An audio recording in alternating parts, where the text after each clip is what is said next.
আসসালামু আলাইকুম, সবাই কেমন আছেন? দেখতেই পাচ্ছেন এখানে নিয়েছে আমলকি। ভাবি বসে বসে এটার বিচি ছাড়াচ্ছে, যদিও এগুলো গ্রাম থেকে এনেছে, তো কিছু ভালো আছে আবার কিছু নষ্ট হয়ে গেছে। এখানে তো দেখতেই পাচ্ছেন আছে মেহেদি, মেহেদিগুলোও গ্রাম থেকে এসেছে, তাই গরমে একটু এমন হয়ে গেছে, যতটুকু পেরেছি বেছে নিয়েছি।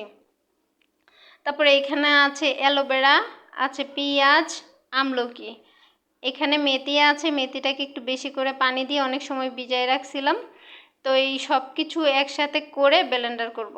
যদি এগুলো বাটা সম্ভব না, তো ভাবি এখানে আবার কালো জিরা নিয়েছে, তো এটা ব্যবহার করলে নাকি চুলের গোড়া ভালো থাকে, তো আমিও চেষ্টা করতেছি। আরও কারো যদি কোনো সাজেশন থাকে অবশ্যই আমাকে জানাবেন, আমার চুল সব পড়ে যাচ্ছে। এদিকে আমার পাখি বাড়িঘর বান্ধার লাগিয়া চেষ্টা করতেছে। তো সবাই ভালো থাকবেন, ধন্যবাদ সবাইকে।